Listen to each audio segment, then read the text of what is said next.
से पदेन वाचाम मलम शरीरश्च वैदकेन योपाकरोतं परवरम मुनीनां पतंजलिम प्रांजलि रानतोस्मि। मतलब योग से चित्त का, पद से व्याकरण, पद से वाणी का, और वैद के रूप में जिन्होंने मल को शुद्ध किया, उस मुनि श्रेष्ठ को अंजलिबद्ध होकर हम नमस्कार करते हैं। वैद के रूप में कौन से मल को शुद्ध किया? शरीर के मलों का। हाँ जी, बिल्कुल, बहुत ही सुंदर, बहुत सुंदर। तो हमने कहाँ तक किए थे? हमने यम कर लिए थे सारे, राइट? हाँ जी। तो हम यमों को ही एक बार रिकैप ले लेते हैं, यम का ही, ठीक है?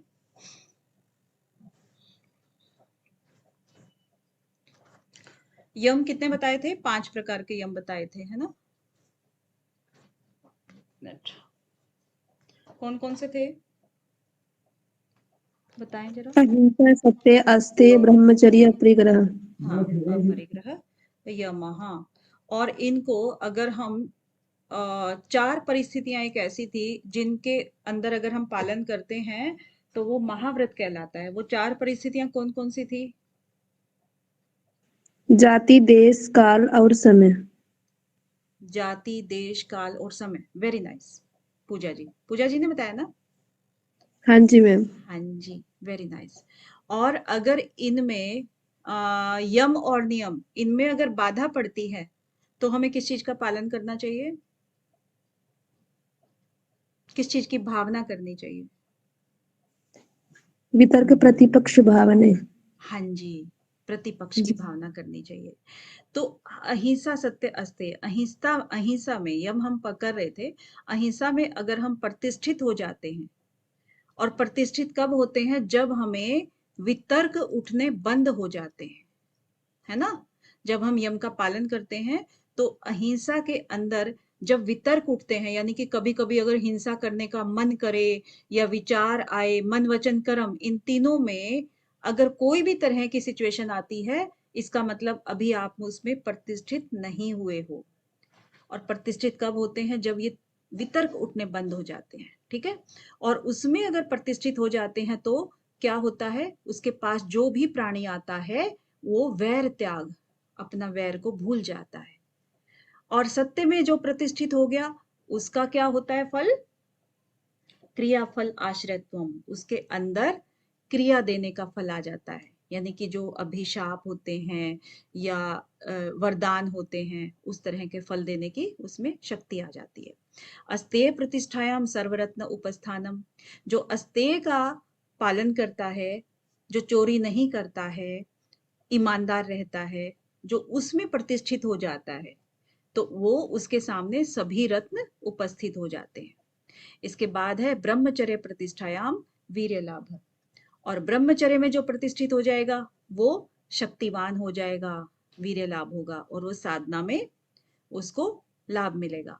इसके बाद अपरिग्रह, स्थैर्य, जन्म कथनता संबोध, और अपरिग्रह का जो पालन करता है वो जन्म जन्मांतर का जो एक हमारा क्रम चल रहा है ना भव सागर में, उसके कारण का पता लग जाता है उसकी, क्योंकि वो भव सागर से निकलना चाहता है, तभी तो वो अपरिग्रह नहीं कर रहा है ना, उसमें वो स्थैर्य, उसमें वो स्थित हो जाता है। आज हम करेंगे 40वें सूत्र से। 40 में क्या कह रहे हैं यहाँ पर? नियम की बात करेंगे। अभी तक हमने क्या किए थे? यम किए थे। और यहाँ पर नियम, नियम के अंदर सबसे पहला कौन सा है? कौन सा है? शौच। अब शौच को क्या कहते हैं? शौच का मतलब शुद्धता, है ना? शुद्धता होता है ना? जी मैम। और शुद्धता में भी एक होता है बाहरी शुद्धता, एक होता है आंतरिक शुद्धता।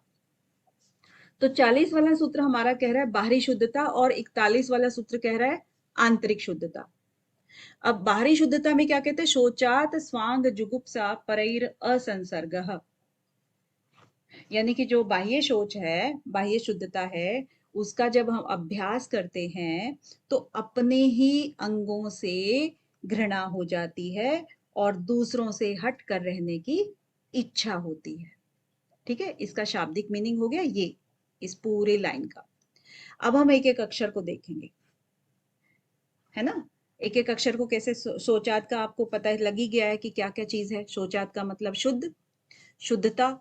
और शुद्ध कैसे चीजों में होती है, जैसे कि हम क्या करते हैं, अपने जो हमारा शरीर है हम उसके अंदर नहाते हैं, फिर साफ कपड़े पहनते हैं, है ना, कपड़े साफ पहनेंगे हम।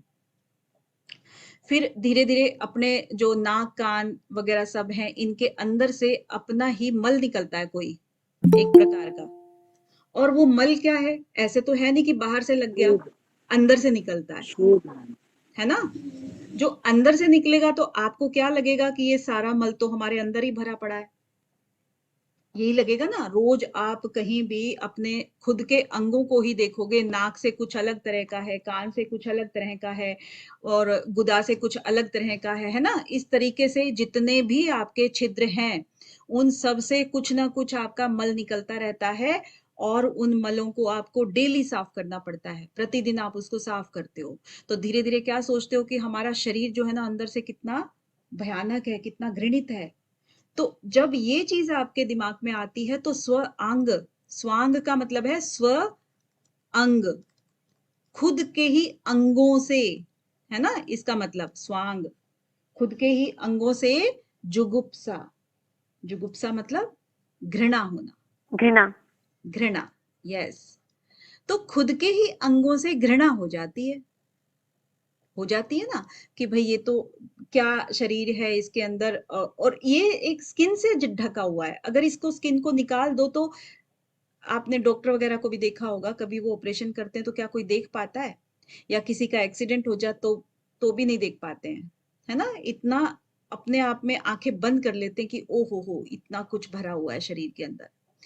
तो जब हम देखते हैं तो अपने ही अंगों से घृणा करने लगते हैं। और परैर असंसर्ग, जब अपने ही अंगों से घृणा हो गई तो दूसरों के अंग भी तो सेम है, सेम है, तो उनसे हम असंसर्ग, संसर्ग होता है उनसे मिलना जुलना, और अ लग गया है तो उनसे हम नहीं मिलते हैं, दूसरों से हम दूर रहने का प्रयास करते हैं, उनसे संयोग नहीं करते हैं। तो इस तरीके से जब अपने ही शरीर से घृणा हो जाए तो दूसरों के शरीर से तो घृणा हो ही जाएगी, है ना। तो इस तरीके से, हाँ जी नित, हाँ जी बताइए। 35 से 38 तक सूत्र देख रहे हैं मैम, सोच वाला नहीं दिख रहा है। सोच वाला नहीं दिख रहा है, 40 नहीं वाला मैम, नहीं दिख रहा है आपको, किसी को भी नहीं दिख रहा है। 39 to 43 स्क्रीन पर है। हाँ तो आपको 40 वाला करा रहे हैं ना अभी, जी मैम दिख रहा है। दिख रहा है आपके जी मैम मोबाइल दिख में तो गड़बड़ रहा है। है धर्मेंद्र जी। रिजॉइन करता हूँ, रिजॉइन करता हाँ हूँ। रिज्वाइन कर लीजिए। तो यही भाव आ गया ना कि जब खुद के ही शरीर से घृणा हो गई तो दूसरों के शरीर से तो अपने आप घृणा हो जाएगी, तो उससे आप अलग रहने का प्रयास करेंगे, करेंगे ना। तो विवेक ज्ञान जब आपको प्राप्त हो जाएगा तो संसर्ग आदि की इच्छा आपकी हमेशा के लिए मिट जाएगी, यानी कि वो प्रकृति से अपने आप ही दूर होने का अभ्यास करेगा, है ना। तो बाह्य सोच का अभ्यास करने से ही हमें क्या है, अपने शरीर के अंगों के लिए घृणा पैदा हो जाती है। ये सिर्फ बाह्य सोच से ही हो रहा है अभी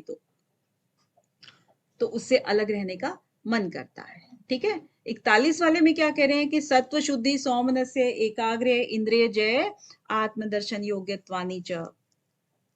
जो सत्व शुद्धि है यानी कि जो आंतरिक सोच की बात करेंगे अभी, आंतरिक मतलब मन की जो पवित्रता होती है, उसका अभ्यास करने से जो बुद्धि की शुद्धि होती है। सत्व, सत्व का मतलब क्या होता है यहाँ पर, बुद्धि, जो बुद्धि की शुद्धता हुई वो, और मन की प्रसन्नता, सौमनस्य, सोमन, सुमन होता है ना एक, आपने देखा होगा, मन, मन के आगे अगर सु लगा दो तो वो अच्छा मन हो जाता है, हो जाता है ना। पावर बढ़ जाती हाँ सुपुत्र, यानी कि जिस चीज के आगे आप सु लगा दोगे इट मीन्स वो अच्छे में आ गया। तो यहाँ पर बुद्धि की शुद्धि हो गई, सत्व का मतलब बुद्धि, बुद्धि की शुद्धि हो गई। अगला सेंटेंस जो है सौमनस्य, यानी कि मन जो है वो सुमन हो गया, वो अच्छा हो गया, प्रसन्न हो गया। और इसके बाद एकाग्र यानी कि एकाग्रता, और इंद्रिय जय, इंद्रियों को जीतने वाला जो है इंद्रिय विजय हो गया, और आत्मदर्शन, जो हमारा खुद का जो हम आत्मदर्शन करते हैं ना, आत्मदर्शन करते हैं, उसकी योग्यता आ जाती है। देखिए आत्मदर्शन होता नहीं है, लेकिन उसकी योग्यता आ जाती है। ठीक है, तो इसका पूरे का एक बार छोटा करके हम अगर देखें तो इसका मीनिंग ये होता है। अब सत्व शुद्धि को हम एक पहले सेंटेंस को देख लेते हैं। ये पहला, ये दूसरा, ये तीसरा, और ये चौथा, और ये पांचवा। एक तरह से 5 चीजें इसने आंतरिक शौच के अंतर्गत बता दी है ना। तो सत्व शुद्धि मतलब यहाँ पर आंतरिक शौच की बात कर रहे हैं, तो सत्व शुद्धि का अभिप्राय बुद्धि की शुद्धता से है, ये हम देख ही रहे हैं। तो बुद्धि की शुद्धता जब हो जाती है, और वो कैसे होगी, जब प्रज्ञा जागृत हो जाती है, क्योंकि प्रज्ञा जो है वो बुद्धि का पार्ट है, जिसे हम किसमें कहते हैं, जो संप्रज्ञात समाधि के अंतर्गत आती है ना, विवेक ख्याति जब हो जाती है, तो उसकी बात कर रहे हैं। और फिर जब वितर्क विचार आनंद अस्मिता का जो अभ्यास हम करते हैं, उसमें जब हम लास्ट अभ्यास अस्मिता की बात करते हैं, जो उच्चतम स्तर का होता है, उसमें जब हम आते हैं तब प्रज्ञा हमारी आती है, तब विवेक ज्ञान आता है। तो वो जो सत्व है उसको कहते हैं कि वो शुद्ध हो जाता है उस समय का। ठीक है, तो यहां पर जो है रजो और तमोगुण के जो मल थे वो धुल जाते हैं, और सत्व गुण जो है ना वो हावी हो जाता है। उससे क्या होगा, देखिए यहां पर स्टेप बाय स्टेप है ये सारा। जब ये हुआ तो आपका मन जो है वो सुमन हो गया, अच्छा हो गया, अच्छी सोच आने लगी है। जो वितर्क आदि उठते थे वो सारे के सारे वितर्क हट जाते हैं। ठीक है ना, यहां पर ये चीज आ गई। तो उसके बाद जब ये सब आ गए तो एकाग्रता अपने आप ही आएगी। एक ही और अग्र, एकाग्र जो होता है कि जो सामने बस एक ही चीज है आपकी, एक ही चीज में हम एकाग्र हो जाते हैं। रजो और तमो गुण रहता है तो एकाग्र नहीं हो पाती है। ठीक है ना, मन चंचल रहता है उसमें जब हमारा रज और तम गुण रहता है, और इधर उधर की चीजों में क्या है, मन भागता रहता है।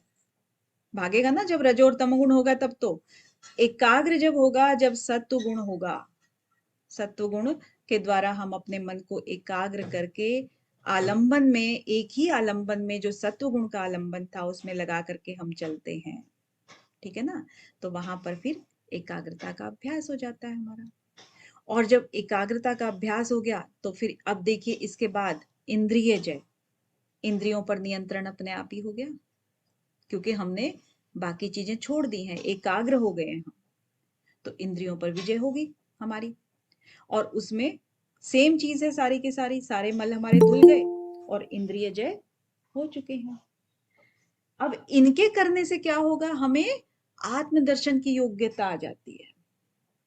योग्यता, क्योंकि हम हर चीज को छोड़ दिया है हमने, सिर्फ एक ही चीज की तरफ हम ध्यान लगाए हुए हैं। ठीक है, वो हो गया। तो ये आंतरिक शुद्धि के हमारे लक्षण थे। ठीक है, अब आता है, अभी हमने क्या डिस्कस किया, सोच को, और सोच 2 भागों में था, क्या था, बाहरी और आंतरिक। ठीक है, अब 42वां देखते हैं, संतोषाद अनुत्तम सुख लाभ। अब यहां पर जो संतोष है वो उससे दूसरा कोई भी बड़ा सुख कोई भी नहीं होता है, अनुत्तम है ये, सबसे बड़ा सुख लाभ होता है संतोष। अब संतोष का मतलब देखें, जैसे कि जो चीज भी हम कहते हैं कि भाई हम परिश्रम करते हैं किसी लक्ष्य को प्राप्ति करने के लिए, बहुत मन से करते हैं और उसके अंदर पूरा अपना क्रिया सब कुछ लगा देते हैं, वहां तक हमारे हाथ में है। ठीक है ना, क्रिया करना, पूरे मन के साथ में क्रिया करना, वो हमारे हाथ में है। लेकिन जब हमने पूरी क्रिया कर ली, उसके बाद क्योंकि हम संतुष्ट हैं पूरे अपने क्रिया से, मन से किया था क्योंकि संतुष्ट है ना, उसके बाद जो भी परिणाम मिले, फिर आपको ये नहीं करना चाहिए कि भाई मैं इससे अच्छा मैं डिजर्व कर रहा था या ये था वो था, क्योंकि आपने अपना बेस्ट दिया। अब जो रिजल्ट आ रहा है इट मीन्स आपको उसमें संतोष रहना चाहिए। तो ये नियम का कौन सा भाग हो गया? दूसरा भाग हो गया, है ना? कौन सा भाग है ये नियम का? दूसरा भाग जो है संतोष है, और संतोष आपको हमेशा अपनी क्रिया के बाद जो भी रिजल्ट मिले उसके अंदर होना ही होना चाहिए। ठीक है, नेक्स्ट चले। काय इंद्रिय सिद्धिर अशुद्धि क्षया तपसः। अब यहां पर क्या कह रहे हैं कि काय इंद्रिय, काय, और काय का मतलब क्या होता है? शरीर, शरीर। और शरीर इंद्रिय, बॉडी, हाँ, इंद्रिय, इंद्रिय मतलब इंद्रियां, हमारी जो ज्ञान इंद्रियां हैं, कर्म इंद्रियां हैं, उनको हम इंद्रियां बोलते हैं, है ना? जी मैम। शरीर और इंद्रियां, इनकी जो, इनके ऊपर जब हम सिद्धि कर लेते हैं, इनकी सिद्धि कर लेते हैं, तो अशुद्धियों का क्षय हो जाता है। उसको क्या कहते हैं? तप कहते हैं। एक बार और कीजिए, क्या कीजिए, एक बार और। नहीं मैम, वो धर्मेंद्र जी को बोल रही है, उनका स्क्रीन नहीं शो हो रही है उनको। अच्छा अच्छा, ओके। तो यहाँ पर क्या कह रहे हैं कि तप क्या होता है? तप का मतलब देखो, आपने अगर देखा होगा कि किसी भी चीज को जब हम शुद्ध करते हैं, चाहे हम कच्चे अनाज की बात कर लें, चाहे हम किसी गोल्ड की बात कर लें, है ना? जब भी किसी चीज को कहते हैं, लोहा भी अगर हम तपाते हैं तो वो भी अच्छा हो जाता है, ऐसे करके सोने को तपाते हैं तो और अच्छा हो जाता है, प्योरिटी आती है। आप कह सकते हो ना, अग्नि में जो भी चीज को तपाओगे तो वो प्योर हो जाता है, उसमें ज्यादा प्योरिटी बढ़ जाती है।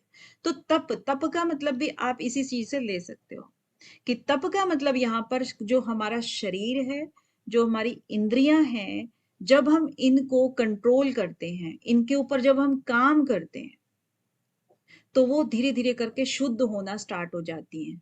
उनकी अशुद्धि जो है ना, वो क्षय हो जाती है, धीरे धीरे करके खत्म हो जाती है, क्षीण हो जाती है।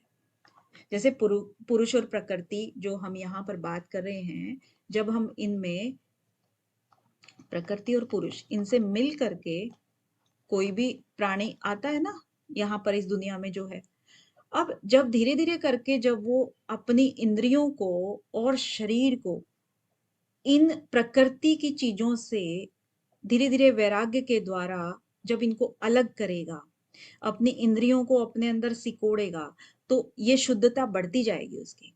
पहले क्या था? दोनों का मिला जुला रूप था, मिला जुला रूप था, तो उसको क्या कह रहे थे? मिलावटी है ये, है ना?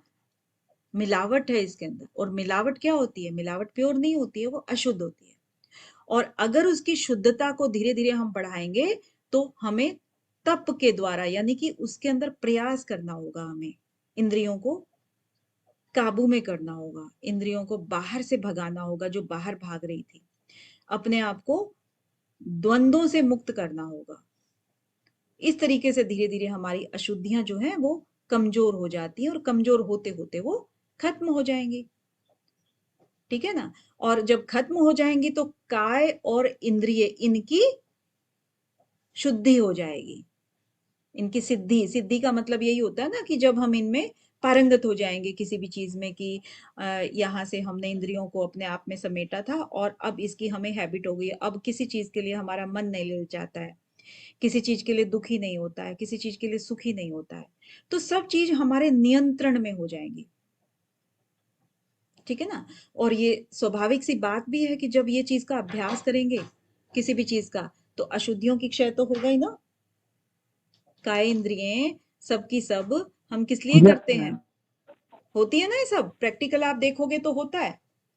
जब आप प्राणायाम का अभ्यास करते हो, तो जब शुरू करते हो तो आपका शरीर बहुत भारी भारीपन लिए रहता है कई बार, और जब महीनों महीनों तक प्राणायाम का अभ्यास करोगे तो शरीर में हल्कापन नहीं आता है?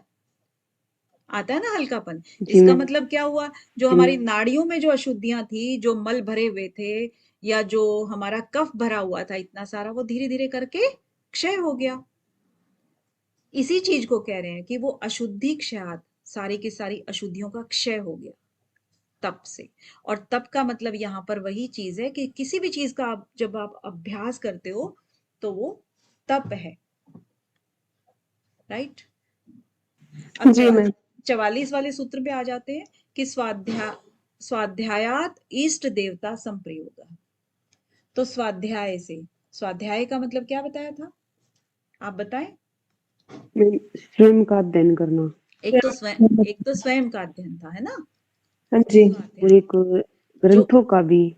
एक होता है, हाँ, जो हमारे वेद हैं, ग्रंथ हैं, या हाँ, आप्त पुरुषों वाला जो दी गई जो कथाएं हैं, उनके जीवनियां हैं, है ना? तो वो वाले हो गए। इस तरीके से पहले वाला जो है स्वयं का अध्ययन करना, इट मीन्स आप अपनी कमजोरियों को, अपनी नेगेटिविटी को आप डेली देख करके उनको सुधारने का अभ्यास करते हो। ठीक है, वो स्वाध्याय हो गया।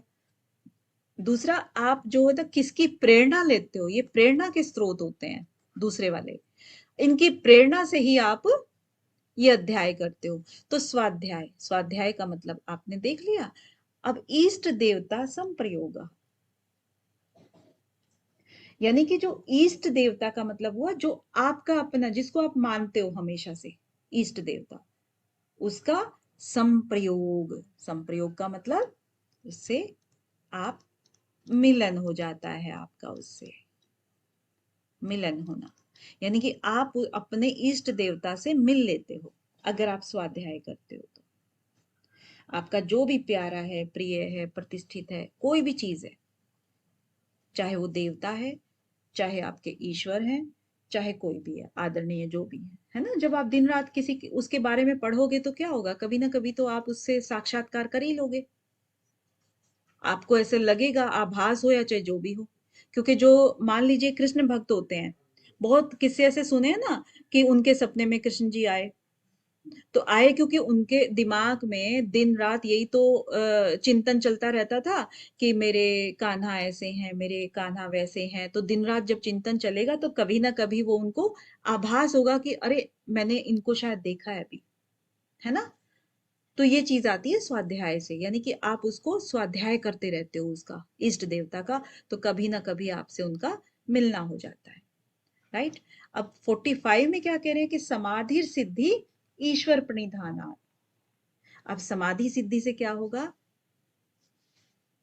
मतलब ईश्वर प्रणिधान जब आप कर लोगे तो समाधि की सिद्धि आप कर सकते हो, यानी कि ईश्वर की शरणागति जब आप हो जाते हो तो समाधि की सिद्धि हो जाती है ना? अब जी ईश्वर प्रणिधान से बात करी है तो आपको ये पता होगा कि समाधि पाद के कौन से सूत्र से लेकर के कौन से सूत्र तक ईश्वर की चर्चा की गई थी? 23 से 29। 23 29 23 से 28 29 28 बोला कंचन जी आपने? 23 29 29। ईश्वर। हाँ, तो कंचन जी आप सुना दें जरा 23 से 29 जल्दी से।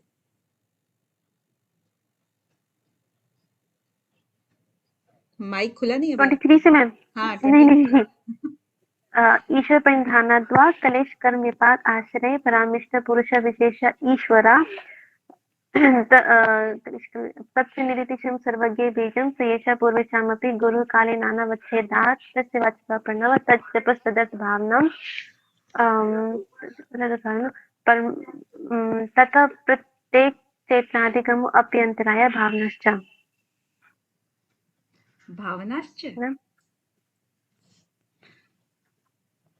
ओके, बढ़िया, हाँ हाँ बहुत बढ़िया, बहुत बढ़िया, ठीक है।